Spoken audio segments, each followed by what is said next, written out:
হতে দিন ও বেগম নির্বাচন এসআইআরটা হচ্ছে হতে দিন। চিল্লাচিল্লি যতই করো, চিল্লাচিল্লি যতই করো, আসছে তোমার শেষের দিন। এসআইআরটা হচ্ছে হতে দিন ও বেগম নির্বাচন এসআইআরটা হচ্ছে হতে দিন।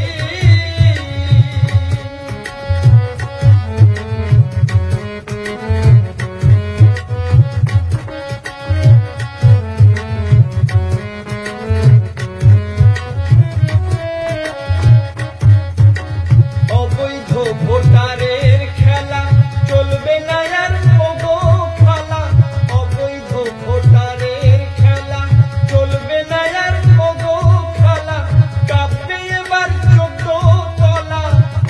बिहार में 40 लाखों का ज्यादा आदमी को नाम निकाल दिया और बंगाल में भी करने वाला है।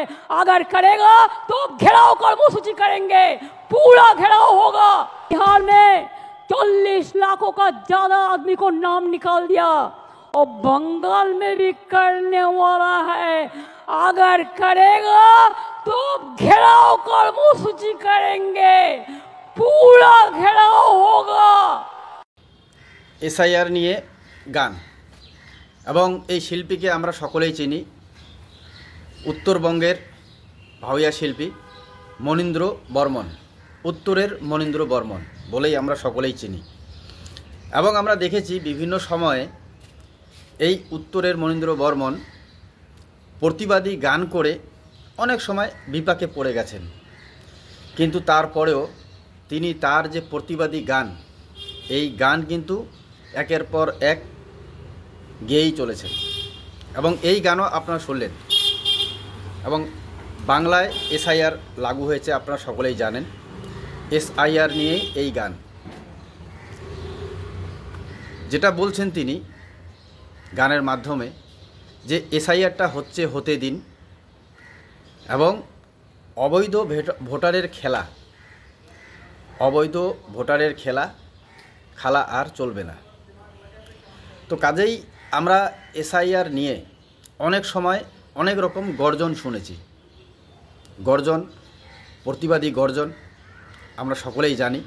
এবং যার জন্য আমি এই ভিডিও আপনাদের দেখালাম যে 21শে জুলাই, যখন কলকাতায় 21শে জুলাই শহীদ স্মরণ দিবস পালন করা হয়, সেখানেও মুখ্যমন্ত্রী মমতা ব্যানার্জি বলেছিলেন যে এই যে যদি হয় এখানে, তাহলে বিশাল বড় ঘেরাও কর্মসূচি হবে। এবং তার মাঝখানে আমরা একাধিক নেতা নেত্রীর মুখে অনেক আগুন ঝরা প্রতিবাদী, এসআইআর নিয়ে অনেক আগুন ঝরা প্রতিবাদী ভাষণ শুনেছি, বক্তব্য শুনেছি। কোথাও বলছেন যে চোখ উপড়ে ফেলা হবে, কোথাও আবার কোনো নেতা বলছেন যে বিজেপি কর্মীদের এক এক করে জ্বালিয়ে দেওয়া হবে যদি প্রকৃত ভোটারের নাম বাদ যায়। তবে ইলেকশন কমিশন যেভাবে বলছেন বা যেভাবে নিয়ম গাইডলাইন করা আছে, এর আগের ভিডিওতেও আমি বলেছিলাম যে যাদের মানে 2002 সালেও এরকম করে এসআইআর হয়েছিল এবং 2025-এ এসে আরেকবার এসআইআর হচ্ছে এবং বাংলায় লাগু হয়ে গেছে। কিন্তু এই এসআইআরে যাদের 2002-এ ভোটার তালিকায় নাম আছেন, পরিষ্কার বলছেন তাদেরকে কিন্তু কোনো কাগজপত্র দেখাতে হবে না, যাদের 2002 সালের ভোটার তালিকায় নাম আছেন এবং যাদের বর্তমান এখন ভোটার তালিকায় নাম উঠবে বা 2002-এর পরে এখন ভোট দিচ্ছেন। তার মানে তাদের বাবা, ঠাকুরদা, কাকিমা, কাকা, তাদের বংশধরের 2002 সালে তো কারো না কারো নাম থাকবেই। তাহলে এইটুকুনো যদি হয়ে যায়, তাহলে বাদবাকি কাগজপত্রের তো মনে হয় না যে আর কোনো দরকার পড়বে। বলবেন তো যারা এই প্রতিবেদন আপনারা দেখছেন, যে এটাই আমার মনে হলো যে অনেক নিয়ম আছে, তার মধ্যে এটাই হচ্ছে সহজ এবং সরল। এবং 2002 সালে যাদের ভোটার তালিকায় নাম থাকবে তাদের কোনো কাগজ দেখাতে হবে না, আর বর্তমান সময়ে যারা ভোট দিচ্ছেন বা নতুন ভোটার হবেন তাদেরকে 2002 সালের বাবা, কাকা, ঠাকুরমা, তাদের বংশধরের যদি কারো ভোটার তালিকায় নাম থেকে থাকে, বাস তাহলেই তো হয়ে গেল। তাহলে এই এসআইআর নিয়ে ঘাবড়ানোর কোনো কারণ নেই।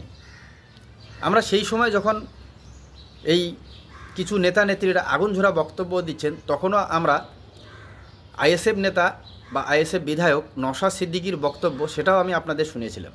কারণ এসআইআর নিয়ে ঘাবড়ানোর কোনো কিচ্ছু নেই। কারণ যারা অবৈধ ভোটার বলতে বহিরাগত যারা এসেছেন 2002 সালের পরে, তাদের হয়তো তারা অবৈধ ভোটার।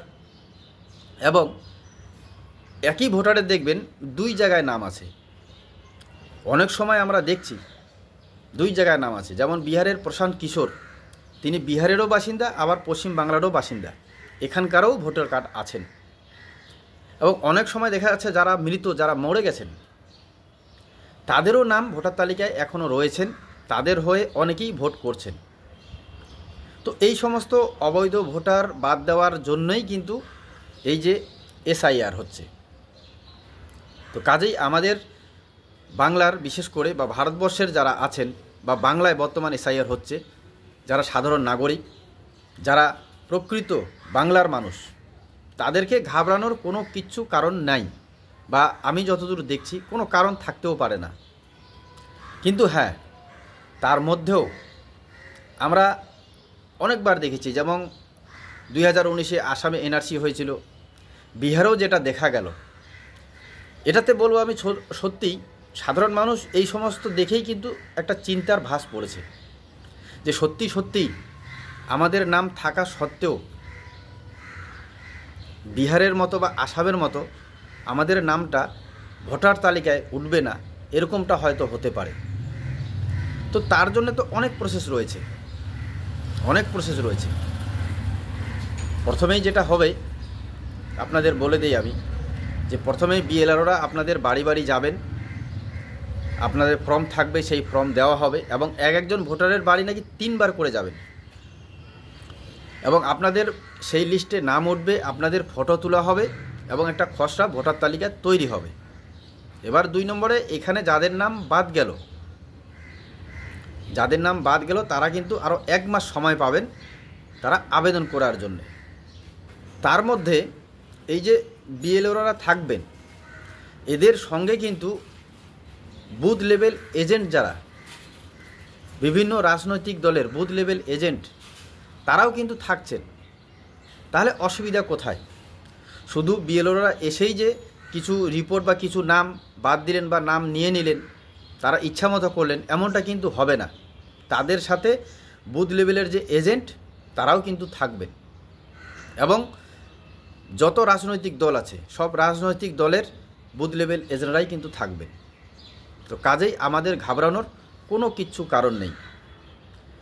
তো যাই হোক বন্ধুরা, আপনারা গান শুনলেন, উত্তরের শিল্পী, ভাওইয়া শিল্পী মনীন্দ্র বর্মনের প্রতিবেদন দেখলেন। আপনাদের কোনো ব্যক্তিগত মত থাকলে অবশ্যই কমেন্টের মাধ্যমে জানাবেন। সজাগ থাকবেন। ধন্যবাদ।